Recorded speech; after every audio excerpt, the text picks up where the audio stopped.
este programa y estar al aire y también vía online para llegar con la palabra de Dios ahí donde vos mismo te encontrás.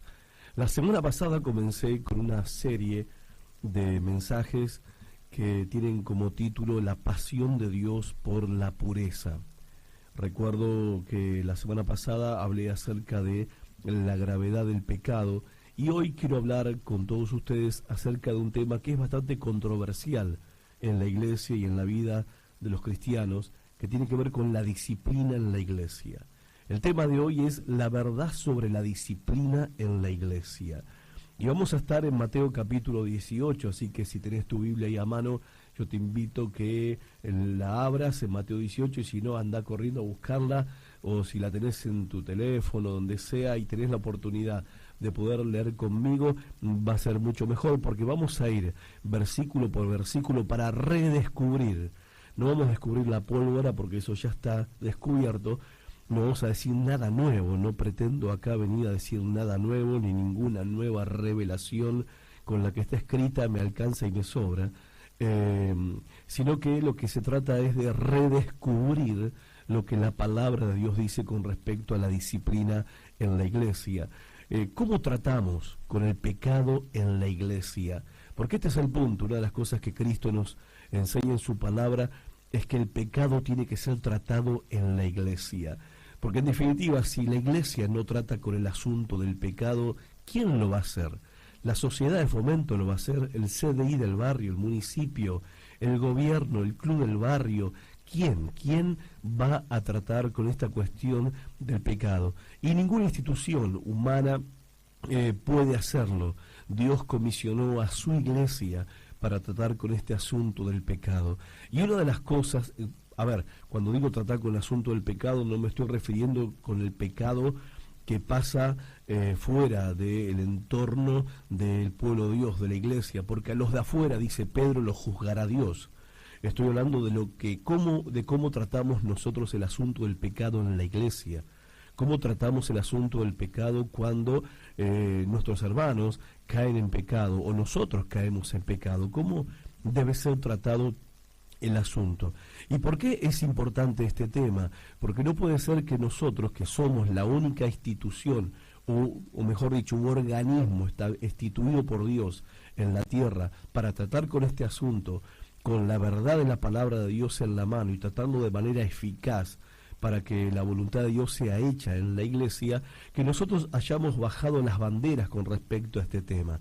Me sorprende mucho esto, porque hay como una cuestión en la iglesia de mucho individualismo, como que cada uno hace lo que quiere y yo no me meto en la vida del otro y cada uno maneja su vida como se le da la gana. De eso vamos a hablar también. Y vamos a hablar también con respecto a que, la iglesia moderna, la iglesia de este tiempo hace énfasis en otras verdades, hace énfasis en otras cosas. El mensaje tiene que ser positivo, el mensaje tiene que ser buena onda, el mensaje tiene que ser motivacional, el mensaje que Dios te quiere bendecir, te quiere prosperar, te quiere sanar, te quiere hacer un montón de cosas, hacerte feliz y dichoso, no solamente en la eternidad, sino también aquí y ahora. Entonces, esos temas del pecado, pastor, mejor no lo tratamos, porque eso incomoda a la gente se ofende, y patatín, patatán. Ahora, si nosotros, la iglesia, bajamos las banderas, si nosotros no proclamamos la verdad, si proclamamos la verdad de Cristo como Salvador, ¿de qué nos salvó? Porque hay que hablar también de esa verdad, ¿de qué fuimos salvos? Si nosotros bajamos esta bandera y nosotros no levantamos la voz dentro de la misma iglesia para hablar claramente con respecto a lo que es el pecado y cómo tratar el pecado en la iglesia, el pecado de los creyentes, entonces nosotros, cerremos la puerta, dediquémonos a otra cosa, después pretendemos avivamiento, pretendemos derramamiento del Espíritu Santo, crecimiento de la iglesia, milagros y maravillas, pero no hay ninguna clase de compromiso con la santidad, no hay ninguna clase de compromiso con la pureza. Y Dios, he descubierto en la palabra que Dios es un apasionado por la pureza, y es un apasionado por la pureza de su iglesia. Él espera que su iglesia sea pura. Así que nosotros no podemos esperar ni luchar por menos. ni debemos bajar nuestras banderas, ni debemos nosotros resignarnos porque los tiempos modernos no son como los tiempos de los apóstoles, ni porque la cultura de hoy avasallante se nos ha metido hasta la médula en la iglesia, y lo que hoy se permite como normal hace 15, 20 años atrás ni siquiera a nadie en la iglesia se le ocurriría permitir tal clase de conducta dentro del pueblo de Dios, y hoy lamentablemente es una cuestión normal. Mire, me salgo de la vaina con el mensaje, todavía no empecé, esto era la presentación. Bienvenidos a Transformación, vamos al primer separador y empezamos apenas termina el separador. Esto es Transformación con Horacio Alcaraz.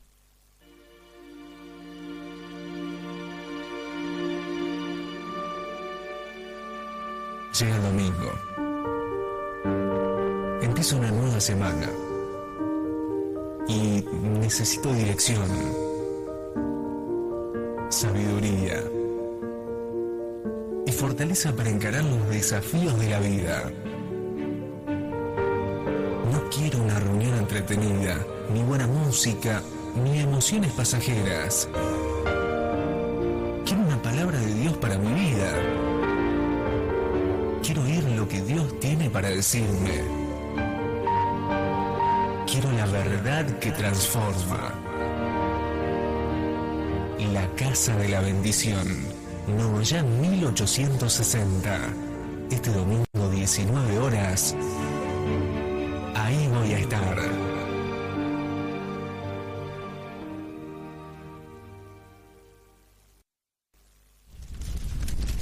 ¿Estás buscando el éxito en tu ministerio?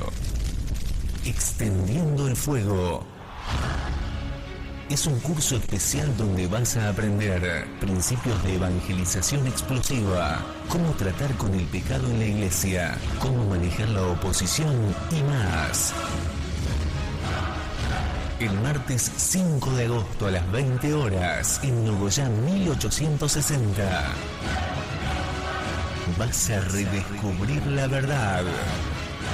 Orador Horacio Alcaraz. Extender el fuego en nuestra generación es posible. Esto es Transformación con Horacio Alcaraz. Dicho sea de paso, el curso especial de Extendiendo el Fuego es de entrada libre y gratuita, así que será un gusto poder recibirlos para compartir la palabra de Dios a partir del martes que viene a las 20 horas. Bien, el tema entonces, como dije en la presentación, la verdad sobre la disciplina, y el texto clave de la enseñanza de hoy es Mateo capítulo 18, versículo 15 al 17, que dentro de unos momentos más vamos a escuchar en las palabras de Jesús su enseñanza con respecto a este tema.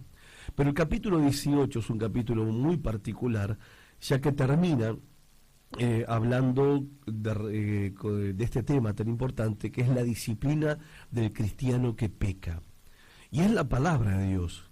Y como es la palabra de Dios, exige también una respuesta de parte nuestra, que somos la iglesia, que somos el pueblo de Dios, que somos los creyentes nacidos de nuevo. Y antes de entrar en el desarrollo del mensaje en sí, déjame compartirte algunas consideraciones. En primer lugar, Dios no acepta la desobediencia de ningún tipo. Esto tiene que quedar clarísimo, ¿sí? Dios no acepta la desobediencia de ningún tipo. Primera de Pedro 1:16 dice: sean santos porque yo soy santo. La iglesia que no vive lo que predica no tiene ni integridad ni autoridad. Ahora, la mayoría de nosotros que somos cristianos sabemos lo que es pecado, incluso los que no lo son también lo saben. Pero cuando lo que se hace está lejos de lo que se sabe, eso produce un efecto devastador en lo que nos están mirando. Entonces, nosotros no podemos tener una iglesia o ser una iglesia que proclama santidad en su mensaje, en su predicación, en su enseñanza, y no hace nada al respecto. ¿Sí? No es solamente predicar santidad, no es solamente enseñar sobre la demanda de santidad que hay para cada uno de nosotros como hijos de Dios, y no hacer nada al respecto. No alcanza solamente con predicar. Eso lo vamos a ver también en el desarrollo del programa de hoy. Pero otra consideración que quiero hacer es con respecto a este tema de la plaga que se nos ha metido en la iglesia. Esa plaga se llama el individualismo. El mundo está atestado de una cultura y de un pensamiento individualista. El sálvese quien pueda es una filosofía del mundo, de este mundo.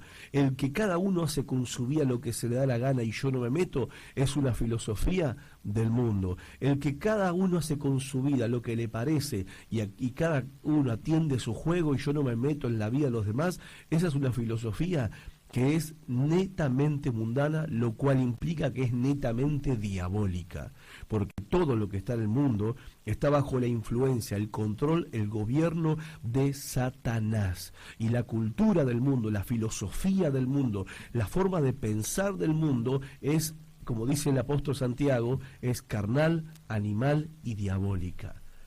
El problema es que esta plaga se nos metió en la iglesia.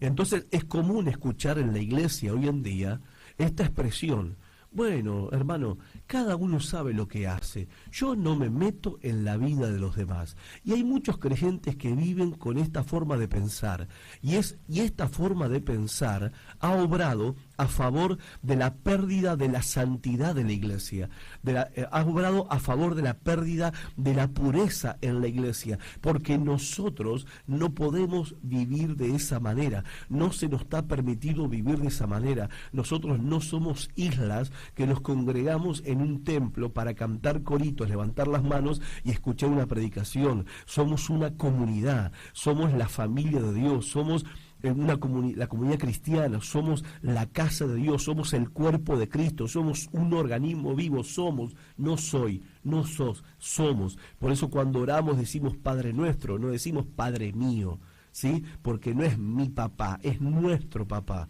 Venga a nosotros tu reino, nosotros, no a mí. Hágase tu voluntad en nuestra tierra. O sea, es nosotros, somos nosotros.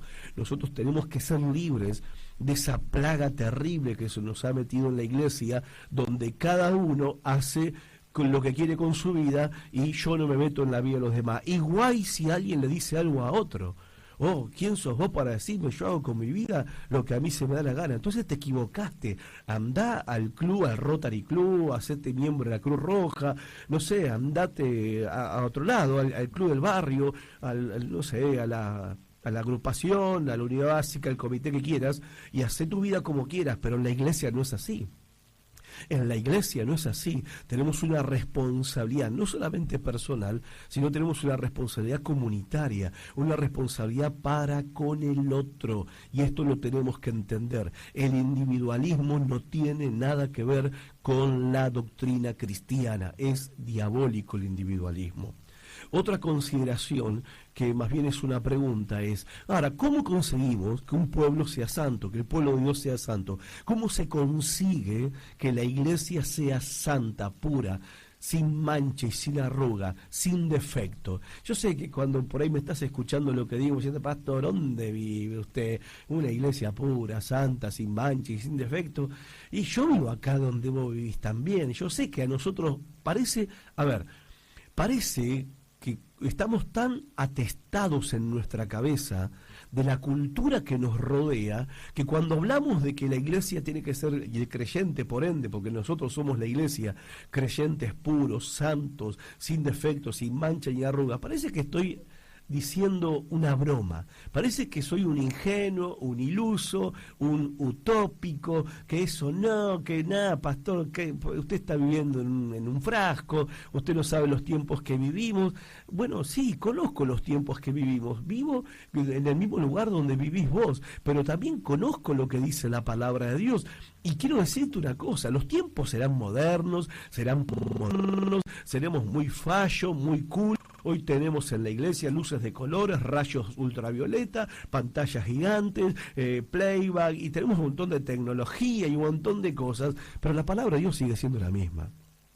Dios no cambió ni un centímetro. Dios sigue siendo el mismo. Dios sigue siendo santo y espera de vos y de mí y de la iglesia entera que seamos santos, sin defecto, perfectos, sin mancha. O sea, eso no hay forma de eludirlo, no hay forma de escaparse de eso. En definitiva, daremos cuenta no por si hemos cumplido con el estándar que la cultura hoy nos demanda.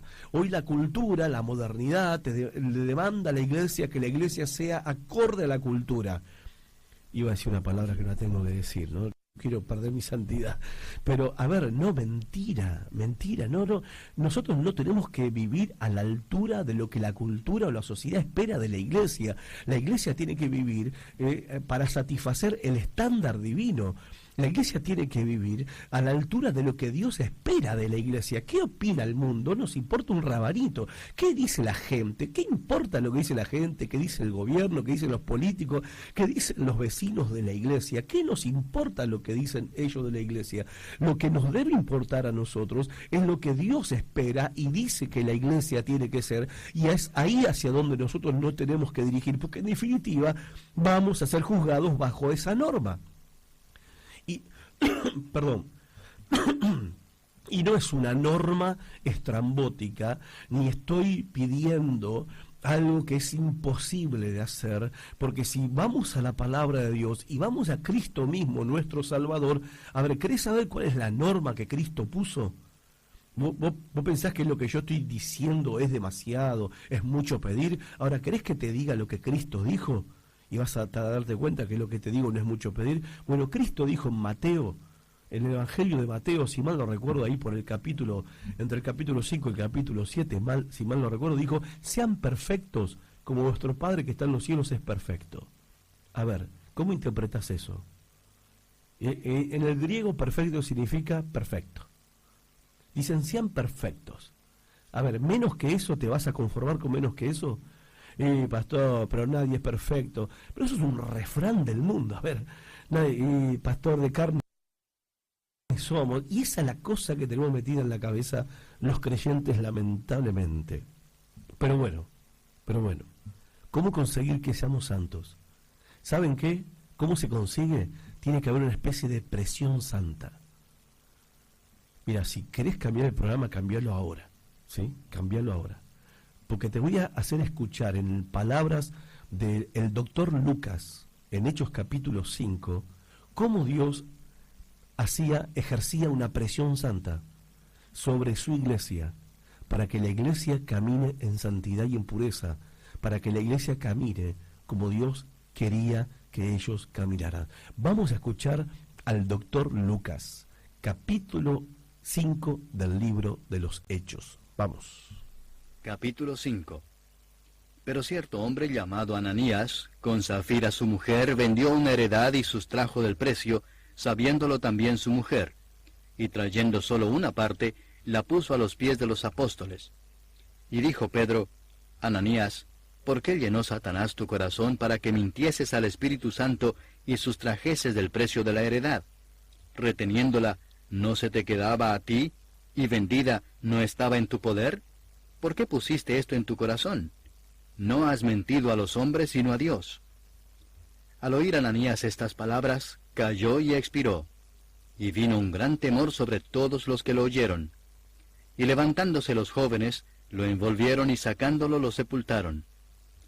Pasado un lapso como de 3 horas, sucedió que entró su mujer, no sabiendo lo que había acontecido. Entonces Pedro le dijo, Dime, ¿vendisteis en tanto la heredad? Y ella dijo, Sí, en tanto. Y Pedro le dijo, ¿por qué convinisteis en tentar al Espíritu del Señor?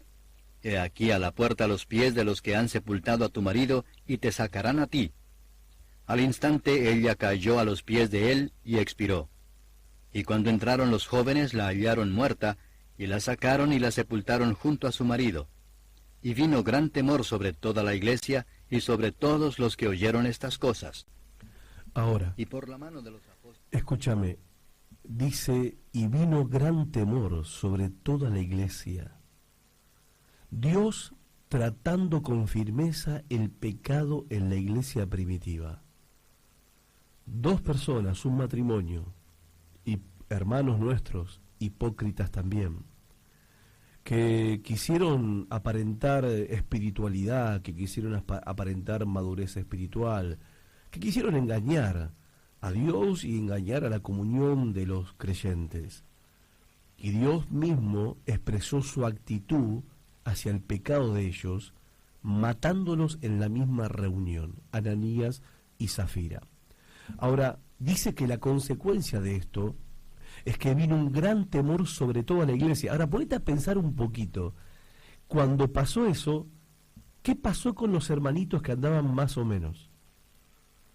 Ponete a pensar cuál fue la reacción de los hermanitos que andaban coqueteando con el mundo cuando se enteraron que Ananías y Zafiras habían caído muertos en el culto por mentir. ¿Te imaginas que todos los que andaban más o menos se habrán puesto las pilas, pero ni que hablar? ¿No? Me imagino que si alguno andaba queriendo ponerse de novio con alguien que no era de la iglesia, habrá dicho, Dios me libre y guarde, ¿no? Porque voy a caer frito en el culto de mañana. O sea, por eso dice, y vino gran temor sobre toda la iglesia, porque Dios ejerció disciplina en la iglesia. Y todos los que oyeron lo que había pasado tuvieron temor. ¿Temor de qué? Temor de pecar. Temor de Dios. Y este es el punto. A ver, en esta experiencia, Dios le está dando una lección gráfica a la iglesia primitiva, ¿sí?, de cómo Él, y lo que Él piensa con respecto al pecado. Y eso no ha cambiado. Dios sigue pensando lo mismo con respecto al pecado. Dios actuó contra el pecado de una manera firme, no le tembló el pulso ni la mano, ni tampoco se puso a pensar que iba a ser mala publicidad que se mueran 2 creyentes en la iglesia, no pensó en el marketing negativo que eso podría llegar a generar. Al contrario, dice el versículo 12 que a raíz de eso los apóstoles ministraban milagros y la gente se convertía a multitudes.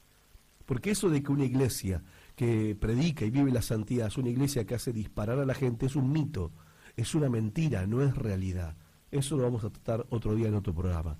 Pero el punto es este: el pecado tiene que ser tratado. Dios trató con el pecado de manera firme. Ahora vos me dirás, pero eso pasó en la otra época, pastor, porque mire que la gente hoy, mire, si hoy se tienen que morir todos los que mienten, no queda ni el gato negro en la iglesia. Pero escúcheme, ¿por qué no pasa hoy? Aunque pasa, pasa. Mire que hay algunos hermanitos que parten antes de tiempo, y que se van antes del tiempo con el Señor porque no corrigen sus vidas. Miren también que hay muchos hermanos que están muy enfermos y no es un ataque del diablo, es disciplina correctiva directamente de parte de Dios. Entonces, no es que no pasa hoy en día como pasó con Ananías y Zafira, sigue pasando. Incluso hay una advertencia con respecto a no tomar la cena del Señor indignamente porque te puede pasar eso. Si tomas la cena del Señor y tu vida está torcida, entonces Dios puede ejecutar disciplina, te puede corregir disciplinándote a través de enfermedades, achaques, enfermedades graves, o incluso te puede llevar antes de tiempo. Yo te podía contar de circuitos de velorios que he tenido a veces en pocos meses de estar enterrando gente. Tenía más velorios que casamientos. Y vos decís, ¿qué pasa? El diablo inmundo. Y no es el diablo inmundo, ¿viste? Es Dios que está limpiando la iglesia, esa es la realidad. Pero bueno, no pasa como pasa en la época de los apóstoles ni en la época del Antiguo Testamento, donde Dios los cocinó a Nadab y Abiú por presentar fuego extraño, etcétera, etcétera. ¿Por qué no pasa hoy tal cual lo mismo? Porque Dios instruyó a la iglesia a tratar con el asunto del pecado, ¿entendés? Porque Dios espera que la iglesia trate el asunto del pecado. Dios delegó esa responsabilidad en la iglesia para que nosotros intervengamos, nosotros actuemos como iglesia y tratemos el asunto del pecado en la iglesia, tratemos el asunto del pecado en los creyentes, tratemos con el asunto del pecado en nuestras propias vidas. Y acá es cuando llegamos a Mateo capítulo 18. Y en los versículos claves son el versículo 15 al 17, pero vamos a escuchar a Jesús desde el versículo 1, porque mira, este mensaje Jesús lo predicó con un niño en los brazos. Así que yo quiero que te imagines, te hagas el cuadro, la imagen, porque Jesús tomó un niño, lo tomó en sus brazos y dio este sermón, dio esta enseñanza. Y quiero que por un momento vos te sientes ahí con los discípulos y lo mires a Jesús con un niño en brazos, explicando y hablando acerca de lo que es el creyente. Él hace una comparación, comparando al creyente con un niño, eso lo vas a escuchar ahora, y que termina con el tema de la disciplina del creyente. Es muy interesante, muy revelador, pero vamos a dejar al Señor Jesucristo que lo diga Él con sus propias palabras. Lo escuchamos. Mateo capítulo 18. ¿Quién es el más importante? En esa misma ocasión, los discípulos le preguntaron a Jesús: ¿quién es el más importante en el reino de Dios? Jesús llamó a un niño, lo puso en medio de ellos y les dijo: Les aseguro que para entrar en el reino de Dios, ustedes tienen que cambiar su manera de vivir y ser como niños. Porque en el reino de Dios, las personas más importantes son humildes como este niño. Si alguien acepta a un niño como este, me acepta a mí. Pero si alguno hace que uno de estos pequeños seguidores míos deje de confiar en mí, mejor le sería que le ataran al cuello una piedra enorme y lo tiraran al fondo del mar. Muchas cosas en el mundo hacen que la gente desobedezca a Dios, y no hay manera de evitarlo. Pero qué mal le irá a quien haga que otro desobedezca a Dios. Si lo que haces con tu mano o tu pie te hace desobedecer a Dios, mejor córtatelos y tíralos bien lejos. Es mejor vivir para siempre sin una mano o sin un pie que ir al infierno con las dos manos y los dos pies. Si lo que ves con tu ojo te hace desobedecer a Dios, mejor sácatelo y tíralo lejos. Es mejor vivir para siempre con un solo ojo que ser echado al infierno con los dos ojos. Recuerden, no desprecien a ninguno de estos pequeños, porque a ellos los cuidan los ángeles más importantes de Dios. La oveja. ¿Qué opinan? Si uno de ustedes tiene 100 ovejas y se da cuenta de que ha perdido una, ¿acaso no deja las otras 99 en la montaña y se va a buscar la oveja perdida?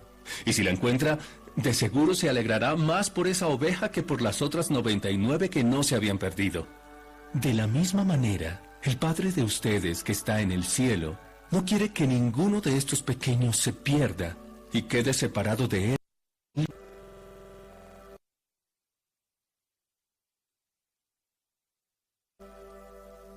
Perdonar es importante. Si uno de mis seguidores te hace algo malo, habla con él a solas para que reconozca su falta. Si te hace caso, lo habrás ganado de nuevo. Si no te hace caso, llama a 1 o 2 seguidores míos para que te sirvan de testigos. La Biblia enseña que toda acusación debe hacerse frente a 2 o más testigos. Y si aquel no les hace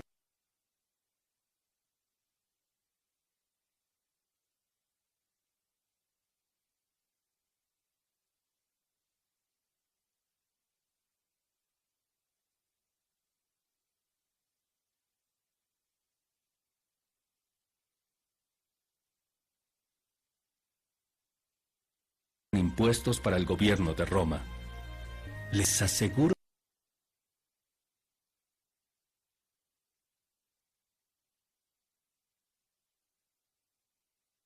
que cualquier cosa que ustedes prohíban aquí en la tierra, desde el cielo Dios la prohibirá. Y cualquier cosa que ustedes permitan, también Dios la permitirá. Ya nos dimos cuenta de esto. O sea, no alcanza con decirle lo que tienen que hacer.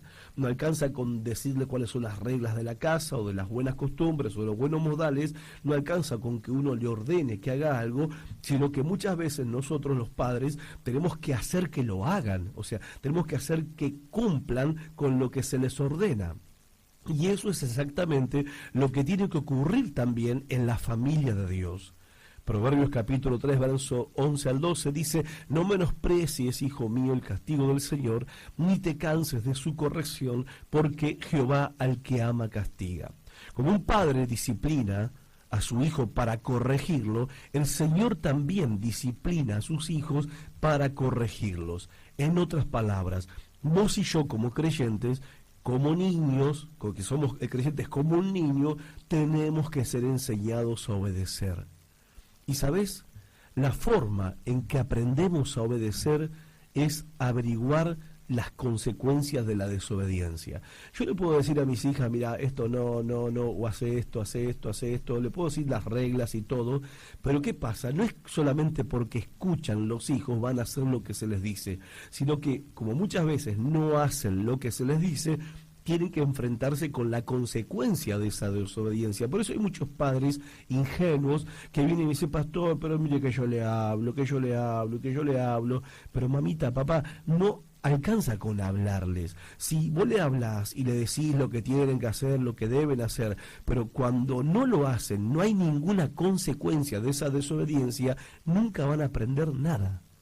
No van a aprender nada, porque uno aprende cuando averigua cuáles son las consecuencias de la desobediencia. Escúchame, si no hay consecuencias, no hay cambio. Nadie cambia porque se le dice que tenés que hacer esto. Nadie cambia, porque todos sabemos lo que tenemos que hacer, pero como no lo hacemos, y no lo hacemos, y no hay consecuencias, entonces desobedezco y no hay ninguna consecuencia, entonces Dios es amor, dale que va, está todo bien. Pero déjame decirte una cosa, Dios hará que te enfrentes con las consecuencias de tu desobediencia. Dios lo hará. ¿Por qué? Porque te ama, porque sos su hijo, porque sos su hija y porque Él te quiere enseñar a obedecer. Y a veces, como no aprendes por la enseñanza, por la prédica, por la administración de la palabra, no aprendes a hacer lo que es bueno, entonces te va a tocar enfrentarte con la consecuencia de tu desobediencia. Y eso es doloroso, causa tristeza y duele mucho, ya lo dijo el autor de Hebreos en el capítulo 12, en verdad que ninguna disciplina al presente parece ser causa de gozo, sino de tristeza, pero después da fruto apacible de justicia a los que en ella han sido ejercitados. Así que la primera conclusión es que somos como chicos, somos como niños, los creyentes, y no se puede esperar que todo el mundo se va a corregir porque yo el domingo con boca de fuego predico mensajes de santidad. No va a suceder eso, como tampoco vos papá y vos mamá podés esperar que por darle un gran sermón a tu hijo y a tu hija, tu hija va a cambiar por arte de magia. No va a ser así. Tenemos que hablar, tenemos que sermonear, tengo que predicar el domingo en el púlpito, pero aparte tengo que hacer algo al respecto para que lo que se predica, lo que se enseña, se practique y se aplique en la vida práctica. Nosotros no podemos quedarnos con que, bueno, yo predico santidad, yo enseño acerca de la santidad, predico en contra del pecado y espero que los que escuchan obedezcan. Eso no va a suceder porque los niños no hacen eso. Ya te diste cuenta, los chicos no hacen eso y los creyentes tampoco lo hacen, lamentablemente. ¿Por qué? Porque todos tenemos una inclinación a la desobediencia, es por naturaleza. Todavía el pecado está en nosotros y es por eso que nosotros, ¿sí?, lo que se predica debe ir acompañado de una estrategia bíblica para ayudar a los creyentes a que apliquen y practiquen lo que se predica. Y si no practican y no aplican lo que se predica, tienen que enfrentarse con la consecuencia de esa desobediencia. ¿Para qué? Para que aprendan. Y para que cambien en su vida y para que sean hijos amados de Dios y caminen honrando a Dios en su vida. Y un pequeño paréntesis con respecto a esto de la crianza de los hijos, porque algunos dicen, bueno, pero pastor, yo mire que le hablo a mi hijo, le hablo a mi hija, pero no puedo evitar que haga lo malo. Está bien, es verdad, uno no puede evitar, porque tampoco puedes estar como policía secreto o el hombre invisible con tu hijo y con tu hija donde están. Uno obviamente que les enseña, obviamente que uno les dice, les da las reglas, les enseña la verdad para que ellos se conduzcan bien en la vida. Ahora el tema es este, es verdad que vos no podés obligar que lo hagan, no podés obligarlo, nadie puede obligar a otro, pero eso no significa que tengamos que permitir entonces lo que ellos quieran hacer.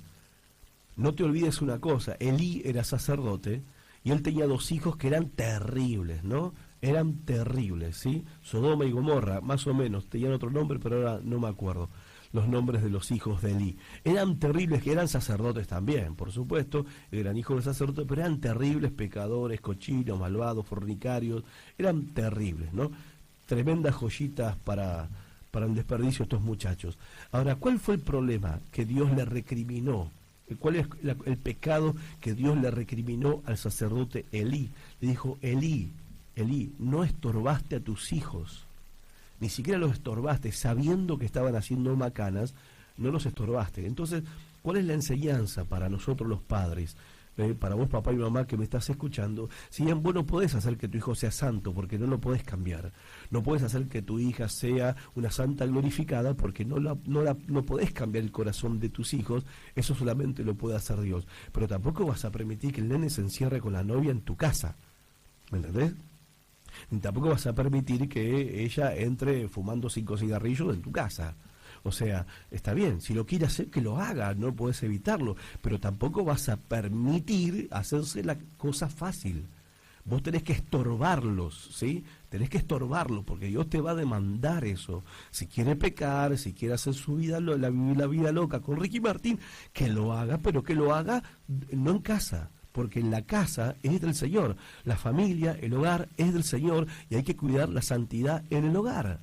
Porque si no, ¿dónde está nuestro testimonio hacia el mundo? Yo no puedo evitar que mi hijo y mi hija pequen, se rebelden, metan la pata, a cualquiera nos puede pasar, no hay que escupir para arriba, pero tampoco le voy a barrer, le voy a hacer la cama para que venga a acostarse con la novia. Estoy exagerando un poquito, y capaz que no exagero, pero tampoco le voy a preparar la ropita para que se vaya a bailar el domingo hasta las 7 de la mañana. ¿Me explico? Se quiere ir a bailar, que se planche la ropa, que se la lave, que se haga, y que si quiere plata, que labure, y que se pague el boliche, que se pague los vicios si quiere bolichear y si quiere vivir en vicio, pero que no cuente conmigo para el pecado. Como papá no voy a participar en eso y le voy a seguir exhortando, aunque me diga, papá, no hinches, no me importa lo que piense, lo que diga, y voy a hacer todo de mí para que se enfrente con las consecuencias. Así que se vino a las 5 o 6 de la mañana de bolichear, a las 8 arriba, hace tu cama, levantate, andase la compra, no, que me acosté tarde, lo lamento, ¿para qué saliste? Arriba. O sea, si no se enfrentan nunca con las consecuencias de la desobediencia, nunca van a cambiar. Así que no te rindas, no aflojes, cumplí tu rol y tu función como padre y como madre, y esto lo mismo sucede en la iglesia. Lo mismo es aplicable en la iglesia. Si yo sé que fulanito y fulanita andan torcidos en su vida espiritual y no hago nada al respecto, bueno, vamos a hablar de eso en uno de los casi últimos bloques. Pero 3 cosas quiero remarcar. Primero, el lugar de la disciplina. ¿Sí? Vamos a hablar de eso. Segundo, vamos a hablar del propósito de la disciplina. Y tercero, vamos a hablar de la persona que ejerce la disciplina. Pero todo esto después de este pequeño corte. Esto es Transformación con Horacio Alcaraz.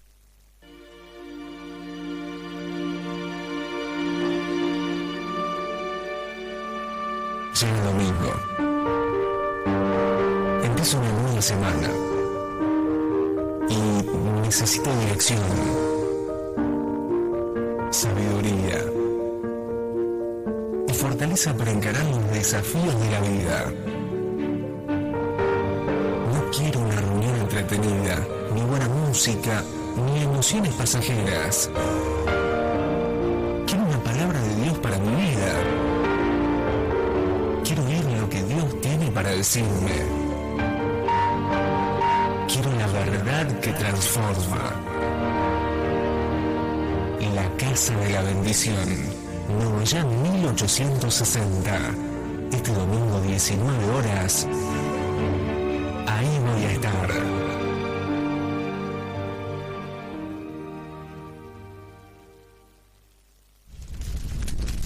¿Estás buscando el éxito en tu ministerio? Extendiendo el Fuego.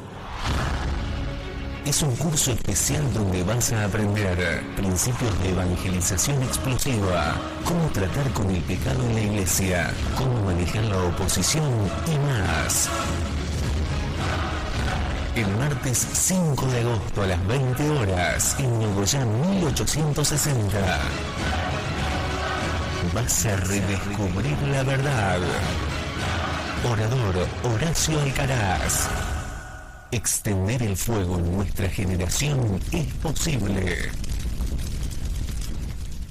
Esto es Transformación con Horacio Alcaraz. El lugar de la disciplina es la iglesia. El Mateo 18:17 dice: si no los oyere a ellos, dilo a la iglesia, y si no oyere a la iglesia, tenlo por gentil y publicano, o tratalo como alguien que no conoce a Dios, un inconverso, rebelde, sin arrepentimiento. 2 veces en este versículo se menciona la palabra iglesia, y este es el lugar donde debe ocurrir la disciplina del creyente que peca, porque en definitiva, ¿no es ahí donde Dios espera que haya pureza? ¿Sí? En la iglesia. Bien, Dios quiere ver que su pueblo sea santo, puro, sin mancha y sin defecto. Dios no ha bajado las banderas con respecto a esto.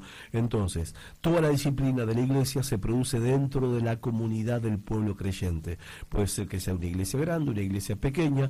Puede ser que en la célula, en un equipo ministerial, en el grupo de jóvenes o de niños, en el ministerio de ayuda social o el grupo de alabanza, desde ya también tu familia, porque todos estos ámbitos pertenecen a lo que es la iglesia. Y los principios de santidad de la iglesia deben ser aplicados, ya sea en una iglesia grande, una iglesia chica, ya sea en la célula o el grupo de vida, como quieras llamarlo, ya sea en un equipo ministerial, en un grupo de jóvenes, de niños, o en el grupo de ayuda social, de alabanza, etcétera, etcétera, etcétera. Dentro de cada ministerio se tienen que aplicar los mismos principios de santidad. ¿Qué significa esto? Que no hay un tribunal superior mayor que la iglesia para juzgar el asunto del pecado de los creyentes, para tratar el asunto del pecado en los creyentes. Ahora, cuando digo la iglesia, estoy hablando de todos nosotros, ¿sí? No necesitamos un comité de disciplina. No es bíblico que haya un comité de disciplina. El hermano Pancho y la hermana Pancha van a juzgar el pecado en la iglesia. Agarrate, Catalina, ¿viste? Porque te imaginas, un día te enojaste con el hermano Pancho, te mete una disciplina de 5 años y no te la saca nadie. Entonces, comité de disciplina en la iglesia no es bíblico. Entonces, y la disciplina es una responsabilidad comunitaria, es una responsabilidad de todos en la iglesia, lo que no implica que el liderazgo espiritual de la iglesia no se involucra, porque es obvio, el liderazgo espiritual se involucra y debe involucrarse en la cuestión de la disciplina, pero el lugar de la disciplina, y es lo que enfatiza Mateo 18:17, el lugar es la iglesia. No estamos interesados en un comité de disciplina, solo la iglesia. Ahora, alguno me dirá, pero pastor, ¿y si la iglesia no sabe que el hermano fulano y la hermana fulana andan haciendo chanchadas por ahí? Y la iglesia no sabe, no hay problema, porque Dios sabe, ¿ok? Y como Dios sabe, y quien se esconde de Dios, nadie se esconde de Dios, Dios lo disciplinará. Y me acuerdo de lo que dijo Hebreos, ¿no? Horrenda cosa es caer en mano de Dios vivo, pero bueno, ¿viste? Dios sabe. Así que hay cosas que la iglesia ignora, eso es verdad. Hay cosas que los pastores ignoramos, la mayoría de las veces somos los últimos que nos enteramos de las cosas que suceden en la iglesia, y eso está bien y está mal. En realidad nosotros deberíamos saber, pero tampoco es necesario que el pastor sepa todo para que la disciplina sea ejercida en la iglesia, porque es una responsabilidad de todos en la iglesia. A veces nos miran torcidos los pastores como dicen, ay, ¿cómo puede ser el pastor esté permitiendo que fulanita esté cantando en el coro? Y el pastor ni sabe que fulanita tiene 5 maridos como la mujer samaritana. No lo sabés, porque no andás siendo de comisario investigando la vida privada de cada persona. Y no es que no te importa, me recontra importa, pero no estoy de investigador especial. Y a veces no sabés, pero vos sí sabés. ¿Y qué hiciste al respecto? ¿Qué hiciste al respecto? Te enojaste conmigo porque yo dejo que siga cantando, como entendiendo de que yo soy cómplice del pecado, cuando en realidad lo ignoramos, no sabemos que eso está sucediendo. Y quede tranquilo, que tranquila, que si llegara a saber o enterarme, claro que participamos y actuamos en consecuencia para tratar el asunto del pecado en la iglesia, como la palabra de Dios dice que tenemos que hacerlo. Segundo punto, el propósito de la disciplina en la iglesia. El versículo 15 dice al final, si él te escucha, has ganado a tu hermano. El propósito de la disciplina es la restauración a la santidad del hermano y la hermana que ha pecado. Dios siempre estuvo preocupado por la restauración de los creyentes que pecan, siempre. Proverbios 11:30, que se usa muchas veces para el evangelismo, se aplica al ministerio de restauración de los que pecan, porque dice, el que gana almas es sabio.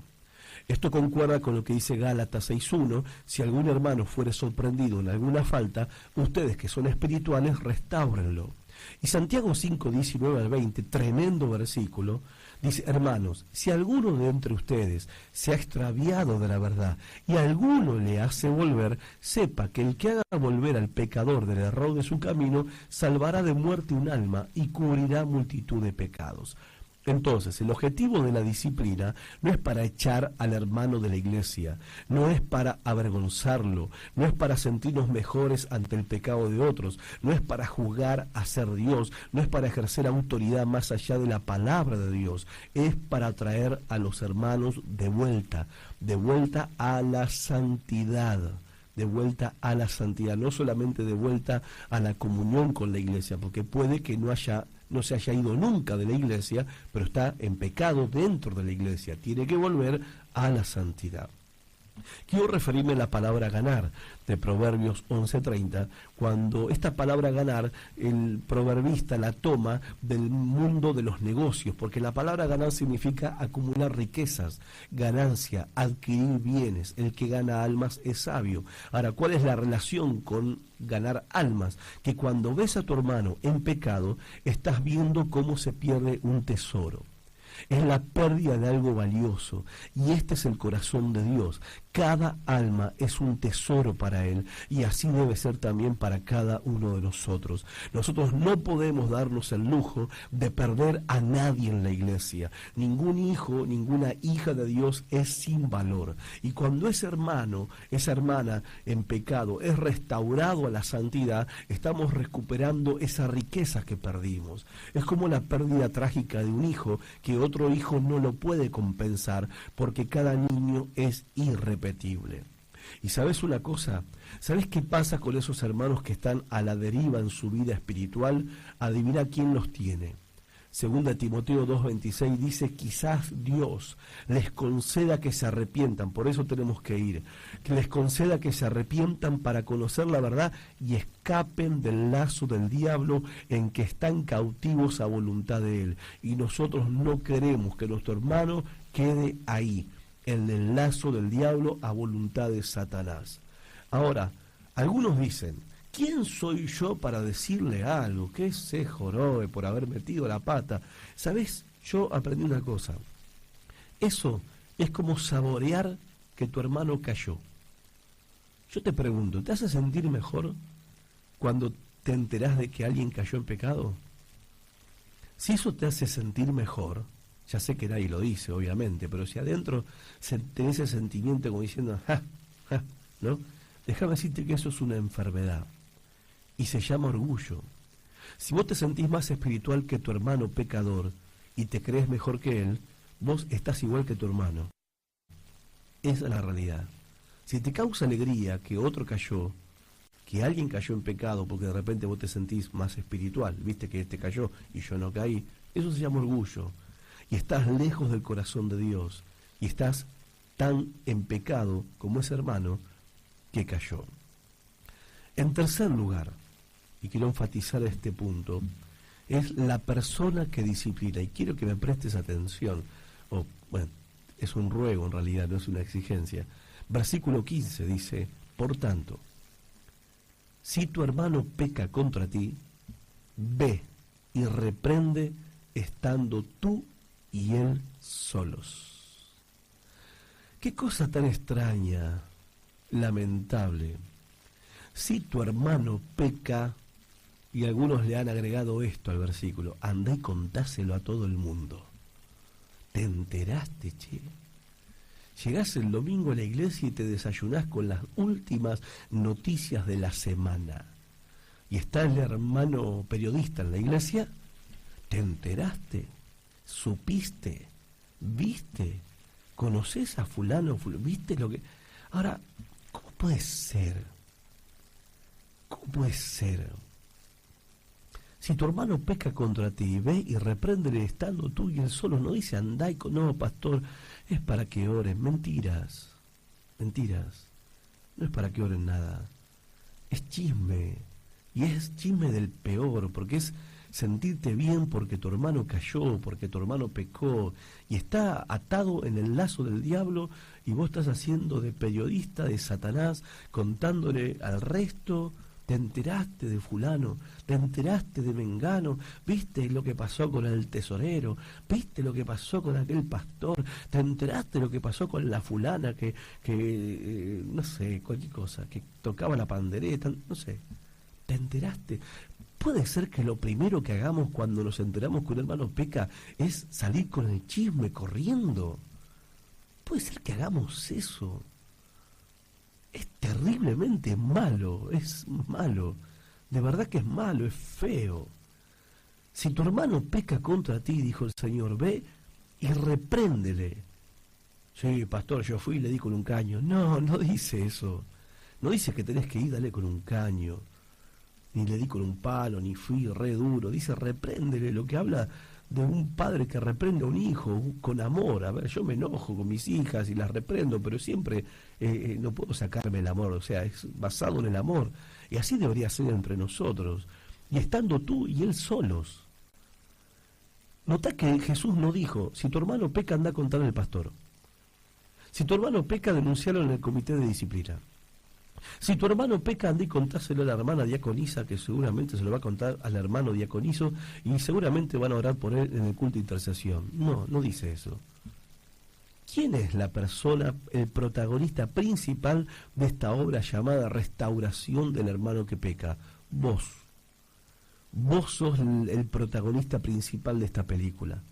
Porque Cristo te dice, si tu hermano peca, ve y reprende. Ve. O sea, vos. Ya sé, más así, pero pastor, yo no puedo hacer eso. Yo no soy una persona de confrontación. Yo soy demasiado cariñoso. Y ahora, Jesús, o según Jesús, la disciplina es responsabilidad de todos en la iglesia. Ahora, yo no sé si vas a concordar conmigo o no, porque en definitiva no es concordar conmigo. Cristo dijo, si tu hermano peca, anda vos y habla con el hermano que está en pecado. No dice que hay que llevarlo, acusarlo con el pastor o con un comité de disciplina. ¿Por qué? Porque la disciplina es una responsabilidad de todos en la iglesia. Y vos sos la clave. Y esta es la verdad de la palabra de Dios. No me importa si el estatuto de la denominación tal dice tal cosa, no me importa. La palabra de Dios dice así. Lo que implica que tiene que ser la preocupación de todos traer de vuelta a los que pecaron. Te enteraste, viste que el hermano cayó y el pastor nunca lo fue a visitar. No dice eso. Y no es que yo me esté lavando las manos ni sacando la responsabilidad encima, no. Lo que Cristo dice es que es responsabilidad de todos. O a vos no te preocupa la santidad de la iglesia. O no te preocupa la pureza de la iglesia. O no estás preocupado con rescatar almas que Cristo murió en la cruz por ellas. Si no estás preocupado por rescatar esas almas, estás con el Dios equivocado. Porque esa es la preocupación de Dios. O sea, vos no podés sentirte satisfecho porque vos andás bien, porque eso es una falsa piedad. Si yo no hago nada para la restauración de la oveja descarriada, en cierto sentido yo también estoy descarriado. La pureza de la iglesia no es responsabilidad del pastor, la pureza de la iglesia es responsabilidad de todos en la iglesia y debe ser nuestra preocupación, pero nunca va a suceder hasta que no nos comprometamos con la confrontación en amor y en mansedumbre de los hermanos que han pecado. Y me dirás, bueno, pero pastor, yo estoy orando por ellos. No alcanza solo con orar. Cristo no dijo andá y orá, ¿sí? Hay que orar, pero no dijo que hay que orar solamente. Se necesitan tres cosas, ¿sí? No solamente orar, hay tres cosas más para ser parte de este ministerio de restauración, que todos somos responsables de esto y todos deberíamos preocuparnos por la pureza y santidad de la iglesia. Lo primero que hace falta es la voluntad de hacerlo. Tenés que estar dispuesto a hacerlo. Ve y dile a él. ¿Y qué le vas a decir? ¿Y viste el partido del Mundial? No, no le vas a decir eso. ¿Sí? No vas a andar hablando de bueyes perdidos. ¿Pero qué le digo, pastor? Que está en pecado. Eso le vas a decir. Estás en pecado, hermano. Tenés que arrepentirte, tenés que volver. El Señor te ama, estás mal. Eso no está de acuerdo con la palabra de Dios. Estás en pecado. Sencillo. Mas si no te oyere, toma aún contigo a uno o dos hermanos más, para que en boca de 2 o 3 testigos conste toda palabra. Entonces vas, si no te oye, no quiere escuchar, hablas con 2 hermanos más, entonces ahí se permite el comentario, ¿viste? Hablas con 2 hermanos y vamos a orar por fulano y vamos a visitarlo y vamos a rogarle que vuelva y que deje el pecado. Vamos a hablar para que... Y vas con los hermanos y le piden, y le ruegan al hermano que se arrepienta. Ok, no quiere escuchar a los hermanos tampoco. Bueno, venís y lo decís en la iglesia. Entonces cualquiera en la iglesia que se entera, recién ahí se entera, cualquiera en la iglesia puede ir a visitarlo a la casa, ir a buscarlo y decirle al hermano que vuelva, que deje de pecar, que se arrepienta, que vuelva a estar en comunión con el Señor. Cada uno de estos mandamientos implica que vos podés hacerlo, porque si no, Cristo no te pediría que lo hagas, no te va a pedir algo que no sos capaz de responder. Ahora, solamente lo podés hacer si hay voluntad de tu parte. Entonces, dice, andá y decile, 3 veces, andá y decile. Ahora, ¿de dónde surge la voluntad para hacerlo? Surge del celo de Dios por la iglesia. Jesús entró en capítulo 2 de Juan al templo y lo purificó, sacó a patadas a todos los que habían hecho del templo un mercado, ¿te acordás? Y dice la palabra, cuando le dijeron, ¿por qué lo haces? Y Jesús dijo que tuvo esa reacción contra el pecado porque el celo por la casa de Dios lo consumía. La voluntad de confrontar el pecado nace del celo por la gloria de Dios. Jesús no toleró el pecado en su casa y lo expulsó, y la buena noticia es que ahora la casa de Dios somos nosotros. Y tenemos que tener el mismo celo. Ahora, ¿de dónde viene ese celo por Dios? De la pureza personal de cada uno de nosotros. Porque vos no vas a estar nunca lleno del celo por Dios, no vas a ser consumido con el deseo de la santidad de su nombre, a menos que vos estés caminando en santidad. Porque no se trata, como Cristo dijo, ¿por qué mirás la paja que está en el ojo de tu hermano y no echás de ver la viga que está en tu propio ojo? Eso es hipocresía. O sea, ¿cómo vas a tener celo de Dios para ir a rescatar a tu hermano si vos también andás torcido? Entonces, primero saca la viga de tu propio ojo y entonces vas a poder ver lo suficientemente claro para sacar la paja del ojo de tu hermano, lo que implica que eso demanda una santidad personal, porque si yo voy a decirle al hermano que está en pecado, que se arrepiente y que vuelva, es porque yo mismo trato con el asunto del pecado en mi propia vida. Y termino con esto, y esto es tan importante, porque muchas veces creo que fallamos en el ministerio de restauración y de disciplina en la iglesia, fallamos en esto porque la conciencia nuestra a veces nos acusa a nosotros, como diciendo, ¿qué le voy a decir a este si yo ando peor que este? Nada más que nadie sabe, ¿no? Ando medio pecador oculto. Entonces, este es evidente porque todo el mundo se enteró, pero yo no le puedo ir a hablar que vuelva, porque yo estoy haciendo lo mismo capaz. Por eso, ¿de dónde surge esto de ir a restaurar a los hermanos y aplicar disciplina en la iglesia? Que disciplina tiene que ver con esto, ¿no? Restauración a la santidad de la voluntad. Hay que tener voluntad, para tener voluntad hay que tener celo por Dios, pero para tener celo por el nombre de Dios hay que tener pureza personal. Ahora, ponete a pensar en esto. Cuando una iglesia se santifica a sí misma, cuando la iglesia, que somos nosotros, nos santificamos a nosotros mismos, el resultado final será que habrá menos necesidad de disciplina. Y eso es lo glorioso de la disciplina, que cuando ejercemos disciplina en la iglesia y no se tolera el pecado, cada vez hay menos necesidad, porque todos nos santificamos. Porque ¿a quién le gusta que lo anden reprendiendo?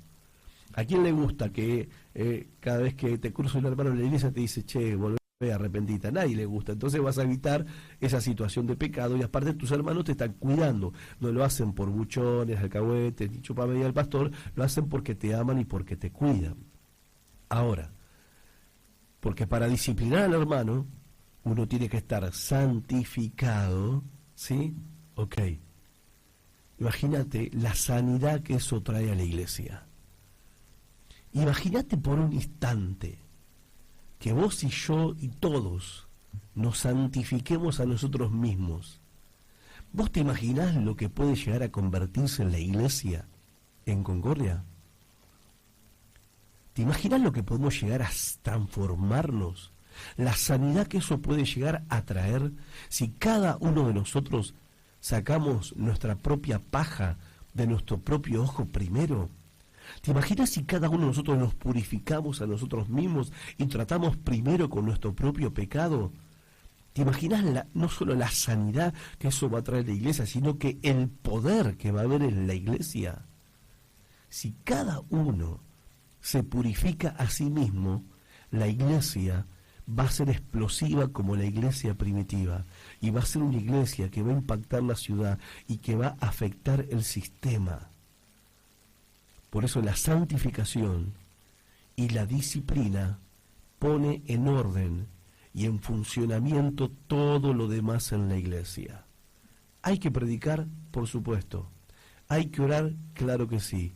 Hay que enseñar, más vale. Discipular, claro. Cantar, es verdad. Servir, también. Ayudar, por supuesto que sí. Pero sin santidad, todo eso es estéril. Sin santidad, todo eso es basura. Sin santidad, todo eso no tiene ningún tipo de valor, no tiene ningún tipo de efecto, no causa ninguna clase de impacto, no hace nada bueno. Dios aborrece cualquier cosa que hagamos y no hay santidad en nuestra vida. Por eso, quiero terminar preguntando, ¿dónde están los que dicen: examíname, oh Dios, y conoce mi corazón? Ponme a prueba y ve si hay en mí camino de perversidad y guíame en el camino eterno. ¿Dónde están los que dicen hoy: Señor, necesitamos limpieza porque no lo hemos logrado? No hemos estado dispuestos, no hemos tenido pasión por tu santidad. ¿Dónde están los que le dicen a Dios: Señor, no hemos sido lo que deberíamos ser? Queremos empezar con nosotros mismos. Purifícanos, Señor. Danos tu pasión y tu amor para confrontar y restaurar a otros hermanos. ¿Dónde están los creyentes que aman la santidad? El Señor los está llamando. Esto es Transformación con Horacio Alcaraz.